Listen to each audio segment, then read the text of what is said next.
அஸ்ஸலாமு அலைக்கும் வரஹ்மத்துல்லாஹி வபரகாத்துஹு. அல்ஹம்துலில்லாஹ் வஸ்ஸலாத்து வஸ்ஸலாம் அலா ரசூலில்லாஹி அம்மா பஅத். கணியத்திற்குரிய எல்லாம் அல்ல அல்லாஹ்வின் நல்லடியார்களே, பாசத்திற்குரிய இஸ்லாமிய பெரியோர்களே, தாய்மார்களே, சகோதர சமுதாயத்தை சார்ந்த அருமையான சகோதர சகோதரிகளே, சங்கையான ரமலான் மாதத்திற்கும் உலக பொதுமறையாம் அல் குர்ஆனுக்கும் அதிகமான தொடர்புகள் உண்டு. காரணம், இந்த ரமலான் மாதத்தின் ஓர் இரவில்தான் அல்லாஹ் ரப்புல் ஆலமீன் இந்த சமுதாயத்திற்கு நபிகள் நாயகம் ஸல்லல்லாஹு அலைஹி வஸல்லம் அவர்கள் மூலமாக உலக பொதுமறையாம் அல் குர்ஆனை தந்தான் என்று திருக்குர்ஆனுடைய வசனங்கள் நமக்கு தெளிவாக சொல்லி காட்டுகிறது. எனவே அல் குர்ஆனை ஓத தெரிந்தவர்கள் மற்ற மாதங்களிலே அல் குர்ஆனை ஓதுவதை விட சங்கையான ரமலான் மாதத்திலே அதிகமாக ஓத வேண்டும் என்பதை நபிகள் நாயகம் ஸல்லல்லாஹு அலைஹி வஸல்லம் அவர்கள் சொல்லி காட்டுகின்றார்கள். குர்ஆனை ஓதுவதற்கு முன்னால் நம்முடைய உடலை நாம் சுத்தப்படுத்திக் கொள்ள வேண்டும். இரண்டாவது, சுத்தமான ஆடையை நாம் அணிந்து கொள்ள வேண்டும். சுத்தமான இடத்திலே அமர்ந்து, முடிந்தால் கிப்லாவை முன்னோக்கி ஒழுக்கமாக அமர்ந்து அல் குர்ஆனை ஓத வேண்டும். சாய்ந்து கொண்டோ படுத்துக்கொண்டோ காலுக்கு மேலால் காலை போட்டுக்கொண்டோ அல் குர்ஆனை ஓதுவது ஒழுங்கீனமான செயல் என்பதை நாம் அறிந்து வைத்துக் கொள்ள வேண்டும்.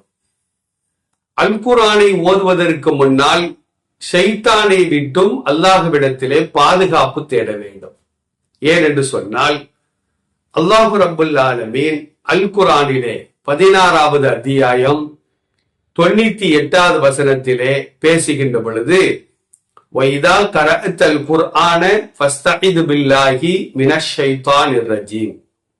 நீ குர்ஆனை ஓத ஆரம்பித்தால் ஷைத்தானை விட்டும் அவனுடைய கெடுதிகளை விட்டும் சூழ்ச்சிகளை விட்டும் அல்லாஹ்விடத்தில் பாதுகாப்பு தேடு என்று அல்லாஹ் ரப்புல் ஆலமீன் அந்த வசனத்திலே சொல்லி காட்டுகின்றார். ஏனென்றால் குர்ஆனை ஓதுவது அல்லாஹ்விற்கு பிடிக்கும், ஆனால் ஷைத்தானுக்கு பிடிக்காது.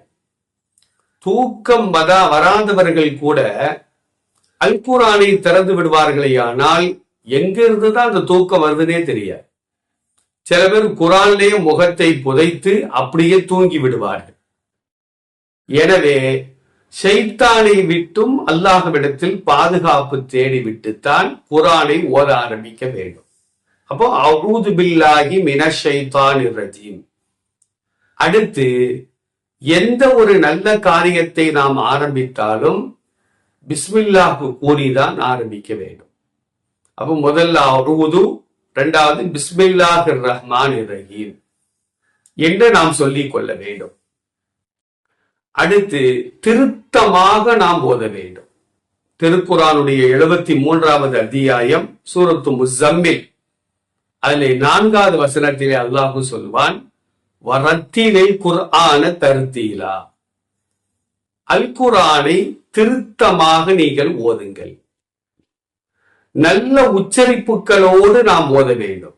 தஜ்வீது நாம சொல்றோம்ல, தஜ்வீதுனா என்ன அர்த்தம்? தஹ்சீனுல் கலாம், வார்த்தையை அழகுபடுத்துதல், உச்சரிப்புகளை ஒழுங்காக உச்சரித்தல். இதெல்லாம் நம்ம படிக்கணும். ஒவ்வொரு முஸ்லிமான ஆண்களுக்கும் பெண்களுக்கும் அல் குர்ஆனை கற்றுக்கொள்வது கட்டாய கடமை. ஏன்னா தொழுகையில அது இல்லாம தொழுகை கிடையாது. தொழுகையில குர்ஆனைத்தான் நம்ம ஓதி ஆகணும். சூரத்துல் ஃபாத்திஹா ஓதணும், துணை சூறாக்கள் ஓத வேண்டும். குர்ஆனை ஓதாமல் வேற ஹதீஸ்களையோ வேற கவிதைகளையோ குர்ஆன்ல தொழுகையில நம்ம என்ன செய்ய முடியாது, ஓத முடியாது. தொழுகை என்பது கட்டாய கடமையாக இருக்கின்ற காரணத்தினால் தொழுகையில் ஓதப்பட வேண்டிய சூறாக்களையாவது நாம் அழுத்தம் திருத்தமாக கற்றுக்கொள்ள வேண்டும். அது மட்டுமல்ல, முஸ்லிமாக பிறந்த ஒவ்வொரு ஆண்களும் பெண்களும் அந்த குர்ஆனை சரளமாக தஜ்வீதோடு நல்ல உச்சரிப்புகளோடு முறையாக நாம் கற்றுக்கொள்வதற்கு முயற்சிகள் செய்ய வேண்டும். அதாவது உட்கார முடியாதவர்கள் வேண்டுமானால் படுத்து கொண்டோ சாய்ந்து கொண்டோ என்ன செய்யலாம் அப்படின்னா அந்த குர்ஆனை ஓதலாம். வயதானவர்கள் குர்ஆன் ஓத ஆசைப்படுறாங்க, அவங்களால எஞ்சி உட்கார முடியாது, படுக்கையில தான் கிடக்க முடியும்னா பரவாயில்லை, அவங்க குர்ஆனை கையில் வைத்துக் கொண்டு தாராளமாக என்ன செய்யலாம், படிக்கலாம். நபி ஸல்லல்லாஹு அலைஹி வஸல்லம் அவர்கள் அழகாக கூறுவார்கள். இப்னு மஸ்ஊத் ரலியல்லாஹு அன்ஹுமா அறிவிக்கக்கூடிய இந்த செய்தி திருமதி என்ற நூல்ல 2910வது செய்தியாக பதிவு செய்யப்படுகிறது. மன் கரஅ ஹர்ஃபன் மின் கிதாபில்லாஹி, அல்லாஹ்வுடைய வேதத்திலிருந்து ஒரு எழுத்தை ஒருவர் படித்தால் ஃபலஹு பிஹி ஹஸனத்துன், அந்த ஒரு எழுத்திற்கு அவருக்கு 10 நன்மைகள் கொடுக்கப்படும். வல் ஹஸனத்து, ஒரு நன்மை என்பது பி அஷரி அம்சாலிஹா, அது போன்று 10. அப்ப 10 நன்மை, அந்த 10ல் ஒவ்வொன்றும் 10. அப்போ ஒரு எழுத்திற்கு 100 நன்மைகள் கிடைக்கிறது. இது ரமலான் அல்லாத மற்ற காலங்கள்ல, ரமலான்ல அல்லாஹ் வாரி வாரி வழங்குவார். இந்த வார்த்தையை நபி ஸல்லல்லாஹு அலைஹி வஸல்லம் சொல்லிவிட்டு, லா அகூலு அலிஃப் லாம் மீம் ஹர்ஃபுன், அலிஃப் லாம் மீம் என்பது ஒரு எழுத்து என்று நான் சொல்ல மாட்டேன். குர்ஆன்ல அலிஃப் லாம் மீம் ஹுரூஃபே முகத்தஆன்னு சொல்லுவாங்க, தனித்தனி எழுத்துக்கள் சொல்லுவாங்க. யாசீன், ஹாமீம், ஐன் சீன் காஃப், அலிஃப் லாம் மீம், அலிஃப் லாம் ரா, இதெல்லாம் ஹுரூஃபே முகத்தஆ, தனித்தனி எழுத்துக்கள் என்று சொல்வார்கள். இதெல்லாம் ஒரே எழுத்து போன்று தோன்றினாலும் கூட இவைகள் ஒரு எழுத்து அல்ல. யாசீன் அப்படிங்கிற 2 எழுத்து இருக்கு, யா இருக்குது, சீன் இருக்குது. அலிஃப் லாம் ரால 2 எழுத்து, 3 எழுத்து இருக்குது, அலிஃபு லாமு ரா. அவ்வாறு அலிஃப் லாம் மீம் என்பது ஒரு எழுத்து என்று நான் சொல்ல மாட்டேன். அலிஃபுன் ஹர்ஃபுன், அலிஃப் என்பது ஒரு எழுத்து, லாமுன் ஹர்ஃபுன், லாம் என்பது ஒரு எழுத்து, மீமுன் ஹர்ஃபுன், மீம் என்பது ஒரு எழுத்து. அப்போ அலிஃபுக்கு 10 நன்மை, லாமுக்கு 10 நன்மை, மீமுக்கு 10 நன்மை.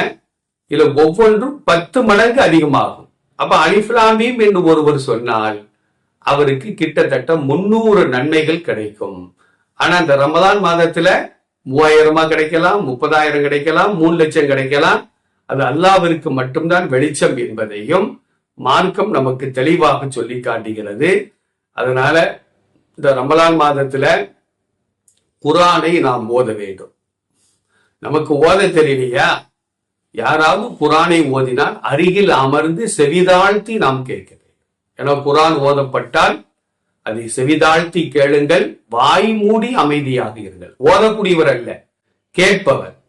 ஓதக்கூடியவர் வாய் மூடி அமைதியா இருந்தா எப்படி ஓத முடியும்? அதனால கேட்கக்கூடியவர் வாய் மூடி அமைதியாக அமர்ந்து கேட்டுக்கொண்டிருக்க வேண்டும் என்று அல்லாஹ் ரப்பல் ஆலமீன் அல் குர்ஆனிலே கூறுகின்றான். குர்ஆனை சிந்தித்து நாம் ஓத வேண்டும், பொருள் விளங்கி ஓத வேண்டும். அப்படின்னாத்தான் அந்த ஆயத்துல அல்லாஹ் என்ன சொல்றான் நமக்கு தெரிய வரும். நாம பாட்டுக்கிட்டு புறம் பேசிக்கிட்டே இருப்போம். வைலுல்லி குல்லி ஹுமசா, புறம் பேசி தெரியபவர்களுக்கு நாசம் உண்டாகட்டும் நாம நம்ம வாயால கெட்டிக்கிட்டு இருப்போம். அல்லாஹ் என்ன சொல்றான்னு தெரிஞ்சாதானே அந்த தவறை விட்டு நாம் நீங்க முடியும். அதனால பொருள் விளங்கி சில பேர் என்ன செய்வாங்கன்னா, அந்த ரம்ஜான்ல 10 குர்ஆனாத்து ஓதணும் அப்படின்னு சொல்லி கடகட என்ன செய்வாங்கன்னா ஓதிக்கிட்டே இருப்பாங்க. அது நன்மையை நமக்கு பெற்று தராது. குர்ஆன் நம்மை சபிக்கும். அப்போ ஒவ்வொரு வார்த்தையாக ஓதி, ஒவ்வொரு வசனமாக ஓதி, இந்த வசனத்தில் அல்லாஹ் என்ன சொல்லுகிறார், இதுதான் தமிழாக்கம் வந்திருக்குத. மொழியாக்கம் ஆங்கிலம், உருது, ஹிந்தி, மலையாளம், தமிழ் எல்லா மொழிகளிலும் அல் குர்ஆன் மொழியாக்கம் செய்யப்பட்டிருக்கிறது. இப்ப நமக்கு தமிழ் தெரிகிறதா, தமிழ் தர்ஜமாவை கையில் வைத்துக் கொள்ள வேண்டும். ஆங்கிலத்தில் இருக்கிறது, உருது பாஷையிலே இருக்கிறது, மலையாளத்தில் இருக்கிறது. இதையெல்லாம் அருகில் வைத்துக் கொண்டு நமக்கு எந்த மொழி தெரியுமோ அந்த மொழி தமிழாக்கம், அந்த மொழியாக்கத்தை நாம் வைத்து குர்ஆனை நாம் பொருள் விளங்கி சிந்தித்து ஓதுவோம். அல்லாஹ் அருள் புரிவானாக. அஸ்ஸலாமு அலைக்கும் வரஹ்மத்துல்லாஹ்.